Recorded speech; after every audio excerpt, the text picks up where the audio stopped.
Olá pessoal, o comandante Leonardo Matos aqui, nosso Conexão Geo número 338, sexta-feira, 30 de maio de 2025, trazendo para vocês a síntese da geopolítica dessa semana, como todas as sextas-feiras.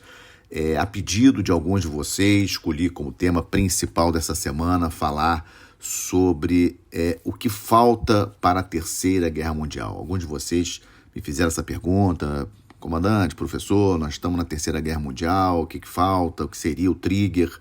E acabei escolhendo esse título para iniciarmos esse nosso podcast desta sexta-feira. Mas antes de começar, lembrando a vocês, se por acaso vocês não escutaram o 337, para agora, dá pausa, volta lá, escuta o 337, é importante para vocês entenderem a sequência dos eventos, né? E depois, escutando o 338, se gostarem, deixem o seu comentário, deixem a sua avaliação, se gostaram, se não gostaram. Deem sugestões, alguns de vocês me dão sugestão no privado, podem colocar nos comentários do YouTube ou nas outras mídias sociais, algum comentário, alguma sugestão. Vocês sabem que o Conexão Geo também está no Instagram, está no Facebook. Isso sempre me ajuda muito aí a preparar a pauta do podcast que vem para frente, ou até eu fazer alguma pauta de 1 Minuto Conexão Geo especial sobre algum tema que vocês peçam que eu amplie mais. Bom, então vamos falar dessa questão aí do que falta para a Terceira Guerra Mundial. Primeiro vamos dar uma síntese dessa questão aí de Rússia e Ucrânia no último final de semana, o mais intenso de todo o conflito em termos de ataques com drones e mísseis por parte da Rússia contra a Ucrânia em todo esse conflito. O número de drones muito grande, drones e mísseis, e realmente foi um recorde. A Rússia tem investido muito em drones de mais alta tecnologia, tanto tecnologia utilizando cabos de fibra ótica, ou seja, eles não precisam receber sinais rádio para guiar os drones, como também até drones que estão usando inteligência artificial e se comunicando com rede Telegram dos celulares da Ucrânia, uma coisa de alta tecnologia que ainda precisa ser melhor ampliada. E aí, no próprio domingo, o presidente dos Estados Unidos, Donald Trump, ele postou em rede social, deu entrevista fazendo uma dura crítica ao Putin e também um pouco ao Zelensky. Isso foi domingo. Quando foi terça-feira, aí o Trump veio com mais força ainda e disse exatamente o seguinte, que o Putin estava brincando com fogo e que se não fosse ele o presidente dos Estados Unidos, a situação da Rússia estaria em maus lençóis, ou seja, a situação da Rússia seria muito difícil. 2-3 horas depois desse post do Trump, na terça-feira, o Dmitry Medvedev, que foi primeiro-ministro da Rússia, foi presidente durante 4 anos, ele postou na sua rede social dizendo que a única coisa ruim que ele via era a possibilidade de uma terceira guerra mundial. Então, lançou essa carta da Terceira Guerra Mundial e acho que é por isso que alguns de vocês me pediram para eu falar sobre esse assunto. Mas deixa eu seguir mais um pouquinho. Na quarta-feira, o Zelensky esteve na Alemanha e ouviu do chanceler alemão a promessa de que a Alemanha vai investir ainda mais no fornecimento de armas, inclusive armas de maior alcance para a Ucrânia e armas em geral, ou seja, que a Alemanha estaria mais próxima e mais ativa nesse apoio à Ucrânia. E também essa semana, um dado importante, já que estou falando de Alemanha, acho que é importante vocês saberem que a Alemanha ativou uma brigada blindada, são muitos militares, 4.000 militares, na Lituânia. É a primeira brigada, a primeira unidade militar formalmente estabelecida pela Alemanha, fora do seu território desde o final da Segunda Guerra Mundial. Veja bem, a Alemanha colocando uma brigada pela OTAN, logicamente, né? A Lituânia faz parte da OTAN, a Alemanha faz parte da OTAN, vocês sabem disso, 32 países, e esse movimento da Alemanha de colocar uma brigada blindada na Lituânia, vocês lembram ali dos 3 países bálticos, Estônia, Letônia, Lituânia, é um movimento que até alguns blogueiros aí até colocaram que agora vai estourar a guerra. Não é isso, né? Não é somente esse movimento que vai estourar uma terceira guerra mundial, mas mostra aí o comprometimento realmente do governo da Alemanha de, digamos assim, de botar pressão na Rússia, de mostrar que a Alemanha está junto com a Ucrânia e com os demais países da OTAN para rechaçar qualquer aventura russa de atacar os países da OTAN. Bom, então vamos falar um pouquinho. E aí, qual seria o trigger, Leonardo? O que poderia trigar essa Terceira Guerra Mundial? No momento, assim, é muito difícil da gente dizer que, por exemplo, o 24 de fevereiro de 2022, quando a Rússia invadiu a Ucrânia, não foi o primeiro dia da Terceira Guerra Mundial. Né? Vamos lembrar que o primeiro dia que é reconhecido a Segunda Guerra Mundial foi a invasão da Polônia pela Alemanha, 1º de setembro de 1939. Mas naquele momento, o mundo não sabia que estava na Segunda Guerra Mundial. Então isso aqui é importante da gente entender. Talvez o 24 de fevereiro de 2022 tenha, sim, sido o primeiro dia da Terceira Guerra Mundial. Isso nós só vamos saber mais para frente. Lembrando aí, o 1º de setembro de 1939 foi quando a Alemanha invadiu a Polônia. Os Estados Unidos só entraram na Segunda Guerra Mundial depois de Pearl Harbor, 7 de dezembro de 1941.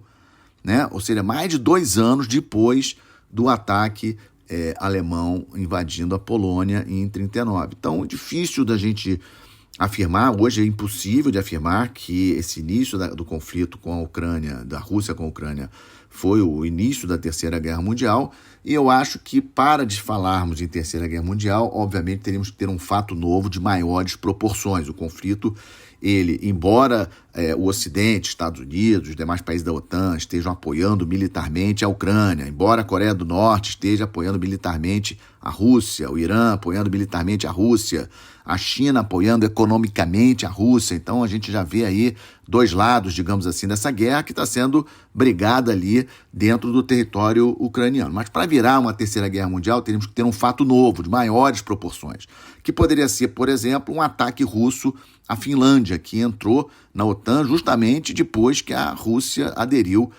iniciou o ataque à Ucrânia. Né? Tanto Finlândia como Suécia, 2 países que entraram para a OTAN depois do início do conflito em 2022.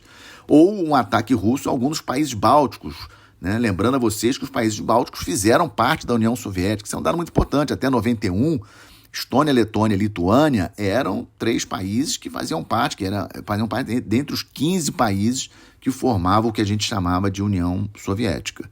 E outro estopim poderia ser lá do outro lado, lá em Taiwan, com uma invasão chinesa. Na minha opinião, já também disse para vocês isso aí várias vezes, essa invasão ela vai acontecer, só não dá para a gente cravar quando que ela vai acontecer, mas ela vai acontecer. A China tem realizado muitos exercícios em volta de Taiwan, tem avançado aí nas suas tecnologias, nos seus testes. O Fujian, que é o 3º porta-aviões chinês, está quase operacional, né? Fez a 8ª saída para o mar para testes, né? Talvez a previsão é que ainda até o final desse ano ele já esteja operacional, e aí a China vai contar com 3 porta-aviões, e a gente não pode desconsiderar que Taiwan fica a 250 quilômetros do litoral chinês. Então, navios chineses saindo dos portos chineses, das bases, né? A China tem 3 esquadras, os navios chineses saindo das suas bases, eles chegam muito rapidamente a Taiwan, né? Cercam Taiwan, e aí vem aquela questão que também muitos de vocês me perguntam aí no privado, nas mensagens, nas aulas, nas palestras,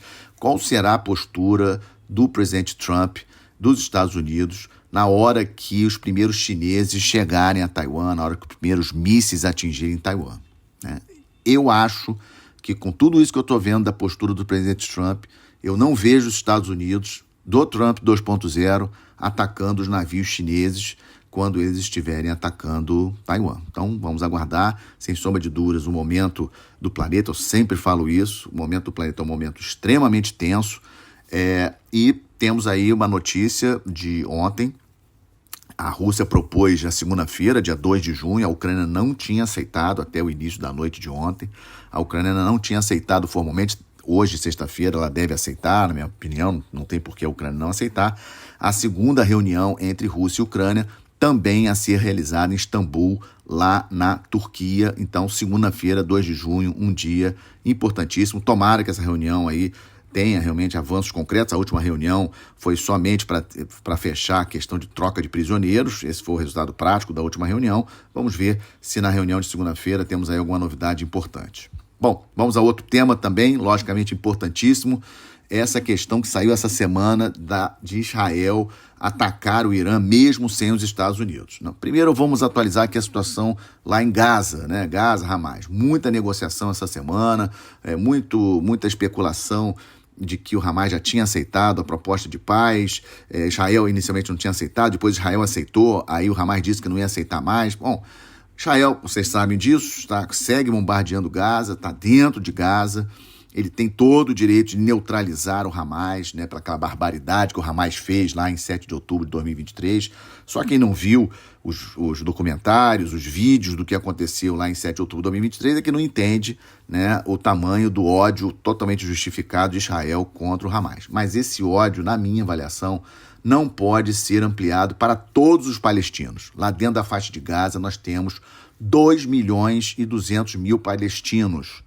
Ou seja, uma especulação, quantos desses 2.200.000 palestinos fazem parte do Hamas ou ajudam diretamente o Hamas? 50 mil, 60 mil, 40 mil? Mas com certeza não são os 2.200.000, até porque grande parte desses 2 milhões, crianças e idosos, etc.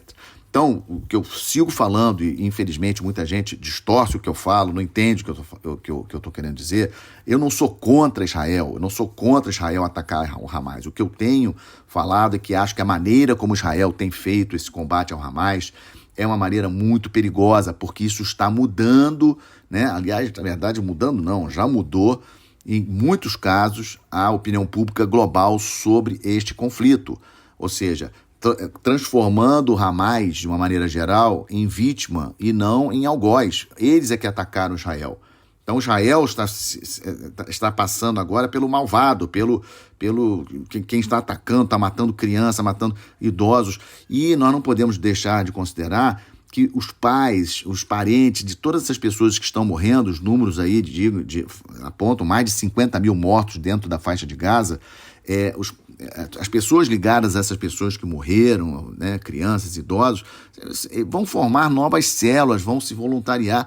Quem disse, ou seja, o Israel pode até tentar eliminar fisicamente, conseguir pegar todas as armas do Hamas, mas a ideia do combate contra Israel, ela vai permanecer na cabeça dos palestinos se esse conflito continuar sendo realizado dessa forma. Por isso que muitos países, muitos mesmo, ou seja, hoje 147 países reconhecem o Estado palestino. 147. Na ONU são 193 países. Vejam bem, olha o número. 147 países no planeta reconhecem a existência do Estado palestino, tá? Então, logicamente que os Estados Unidos, com seu poder de veto, impede a criação formal do Estado da Palestina. O Estado da Palestina seria formado pela faixa de Gaza e pela Cisjordânia, capital Ramallah, onde está a autoridade palestina. Lógico que o Estado palestino, para ser viável, teria que receber muitos recursos dos países árabes, etc., investimentos para poder ser viável economicamente. E a Arábia Saudita, por exemplo, já falou várias vezes, eu já disse isso aqui para você no Conexão Geo, que não aceita nem falar em estabelecer relações diplomáticas com Israel sem essa questão do Estado palestino resolvido. Então, estamos nesse grande impasse em relação a Israel, Hamas, faixa de Gaza. Mas a grande novidade da semana foi uma reportagem do New York Times afirmando que Israel estaria se preparando para um ataque contra o programa nuclear iraniano sem os Estados Unidos. E eu já tinha dito aqui para vocês que acho isso muito pouco provável. O Irã não é um país qualquer, tem relevo complicado, o programa nuclear iraniano é espalhado pelo território iraniano, o Irã tem armamento, tem poder militar também, mas, por outro lado, eu entendo, né, essa visão de que Israel vai atacar mesmo que sozinho, porque o Irã ter arma nuclear é uma ameaça existencial para o Israel.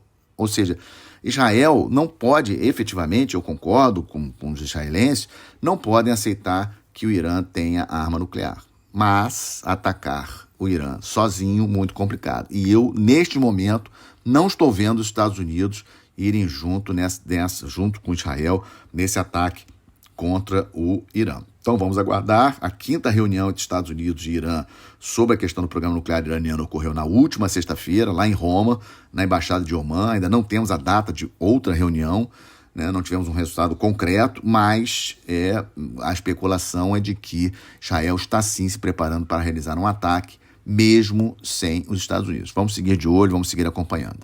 Bom, terceira parte do nosso Conexão, estamos de olho, notícia aí de ontem que muita gente está falando, um tribunal lá dos Estados Unidos, comércio lá dos Estados Unidos, declarou ilegal a maioria das tarifas impostas por Trump naquele Liberation Day, lá no início de abril. Vocês lembram disso, né? Aquelas tarifas para todo mundo, todo lugar, que logicamente Trump adiou, mas o tribunal achou ilegal. As tarifas sobre produtos específicos, como automóveis, aço e alumínio, essas ainda estão vigentes, mas todas as outras tarifas contra todos os países, o tribunal já disse que é ilegal. E, obviamente, os 90 dias que o Trump deu ainda não chegamos nessa data, né? Ele falou que ele bloqueou, ele congelou por 90 dias, e aí, obviamente, a Casa Branca está entrando com recurso, etc, etc. Então, essa notícia aí pegou de surpresa, aí foi uma notícia importante de ontem que quis trazer para vocês. Estamos de olho, vamos acompanhar, logicamente, que interessa a todos acompanhar essa questão aí do tarifaço do Trump. Em relação à Venezuela, nosso vizinho aqui ao norte, as eleições para governador aconteceram, como eu já tinha falado no Conexão Geo da semana passada, ampla vitória do Partido Maduro, foi nesse último domingo as eleições, 23 estados dos 24 estados venezuelanos, vitória do Partido do Maduro. Eu até achei interessante ter um estado que não foi, né, porque a oposição boicotou as eleições, disse que as eleições do ano passado para presidente já tinham sido fraudadas, então não ia participar dessa eleição para governador e deputado. E o que chama mais atenção, também já tinha comentado isso com vocês, é que o estado de Guiana Essequiba, que corresponde exatamente à região do Essequibo, que pertence à Guiana, esse estado, que a Venezuela já considera formalmente como parte do seu território, agora vai ter um governador, né? Então, incrível, vai ter governador, vai ter deputado. Ainda não vi informações claras de como que isso vai ser na prática, onde que esse governador vai ficar, etc. Onde vai ser a sede do governo da Guiana Essequibo. Olha só que maluquice que nós estamos, né? Ou seja, a região do Essequibo, que hoje pertence à Guiana, 2/3 da Guiana, a Venezuela considera no estado e elegeu neste último domingo um governador. E falando em eleição, próximo dia 3, próxima terça-feira, finalmente, eleição presidencial na Coreia do Sul. Vocês lembram toda aquela polêmica do impeachment do último do presidente anterior, que tentou dar aquele golpe em dezembro do ano passado, e as eleições agora, 3 de junho, e o candidato do Partido Democrata, lembro que o último presidente era do Partido Conservador, o candidato do Partido Democrata está com 49% aí nas pesquisas de opinião, deve ser eleito. Lá na Coreia do Sul não tem segundo turno, é só um turno, então vamos aguardar. Coreia do Sul, não preciso falar, país importantíssimo, tem aí seu problemático vizinho do norte, o Kim Jong-un, né, arma nuclear e tensão constante, é impressionante, né? Só conhecendo um sul-coreano, especialmente os militares sul-coreanos, já tive a oportunidade de dar aula para militares sul-coreanos lá na Escola de Guerra Naval, e é muito interessante escutar de um militar sul-coreano para a gente entender melhor o nível de tensão que eles vivem em relação à Coreia do Norte, ali, o vizinho do norte. E a Coreia do Sul, país de alta tecnologia, todos sabemos, 13ª maior economia do planeta, e é o segundo maior construtor naval do mundo, perdendo apenas para a China, né? China, Coreia do Sul e Japão em terceiro, os 3 grandes construtores navais, indústria naval desses 3 países bastante avançada. Outra notícia também importante, estamos de olho aí na evolução disso, os 10 países da ASEAN, que é a comunidade dos países do Sudeste Asiático, são 10 países liderados pela Indonésia, tem Tailândia, Vietnã, Malásia, e os 10 países se reuniram essa semana e decidiram que o Timor-Leste, então, aprovaram a entrada do Timor-Leste como 11º país da ASEAN. Isso vai se tornar realidade apenas em outubro, mas é uma notícia importante, quis trazer para vocês, vamos seguir acompanhando a evolução disso, estamos de olho, e não podemos esquecer que Timor-Leste é parte da comunidade de países de língua portuguesa. Atenção! Comunidade de países de língua portuguesa. O país dessa comunidade, o maior país, a maior economia, a maior população, o Brasil. Eu já falo há muito tempo sobre isso. Nós temos praticamente nenhum grande investimento em Timor-Leste. Nós não aproveitamos. Timor-Leste fica numa posição bem interessante em relação ao Mar do Sul da China, Estreito de Malaca, que é uma região importantíssima para o Brasil. Tráfico de navios mercantes brasileiros que passam por ali, ou levando produtos, né? Não navios de bandeira brasileira, mas navios de empresas contratados para levar carga brasileira, tanto para a China, Coreia do Sul, Japão, aqueles países daquela região dali do Mar do Sul da China, Vietnã, etc. Então aquela região é muito importante. Eu acho que nós teríamos que ter uma estratégia de atuação no Timor-Leste, ainda mais agora ele entrando para a ASEAN, um bloco cada vez mais importante. Para vocês terem uma ideia, o comércio bilateral da ASEAN com o Brasil é maior do que com o Mercosul com o Brasil, né? Então é um bloco muito, muito interessante da gente investir. A Indonésia é um país aí com quase 300 milhões de habitantes, né? Um país que cresce, cada vez mais importante, uma das 20 maiores economias do planeta, a Indonésia. Temos aí Vietnã também, temos Tailândia, Malásia. Então, acho que nós deveríamos aproveitar essa entrada do Timor-Leste lá como novo membro da ASEAN para fazer alguma coisa a respeito.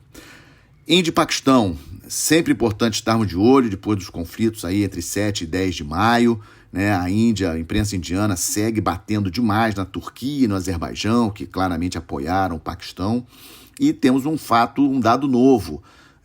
O primeiro-ministro do Paquistão, em visita ao Azerbaijão, depois de visitar a Turquia para agradecer o apoio, etc., acabou soltando de que no amanhecer do dia 10 de maio, preste atenção, né, a troca de mísseis, etc., os ataques ocorreram e iniciaram 7 de maio, aquele ataque terrorista foi 22 de abril, aí foi aquela tensão, o ataque indiano inicial foi 7 de maio, aí foi aquela troca de tiros de um lado para o outro, de ataques, mas na manhã, na madrugada, no amanhecer do dia 10 de maio, o Paquistão estava pronto, palavras do primeiro-ministro paquistanês, o Paquistão estava pronto para realizar um grande ataque com a sua aviação dentro do território indiano, e os mísseis BrahMos indianos atingiram diversas bases aéreas paquistanesas. Ele não falou isso, mas aí é uma análise minha. Acredito que esse tenha sido o trigger para que os Estados Unidos entrassem com mais força na questão e conseguissem aí o cessar-fogo entre os dois países para que a coisa não escalasse. Não podemos esquecer de que Índia e Paquistão são 2 países nucleares. Então vamos seguir acompanhando também essa questão Índia e Paquistão, que é muito importante. E para fechar, como sempre faço, uma boa notícia, finalmente, depois de 8 anos, inacreditável, o Brasil realmente tem algumas coisas que difícil de acreditar. Depois de 8 anos de espera, o IBAMA concedeu a licença para o derrocamento da explosão do Pedral do Lourenço, umas pedras que tem no Rio Tocantins, que dificultam a navegabilidade na hidrovia Tocantins-Araguaia. Gente, nós estamos falando aí de uma expectativa de 20 a 60 milhões de toneladas de carga por ano por essa hidrovia. Olha só isso, 20 a 60 milhões de toneladas por ano nessa hidrovia que vai levar até Barcarena, no Pará, né? Ou seja, importantíssimo para o nosso agro, importantíssimo para a nossa economia, né?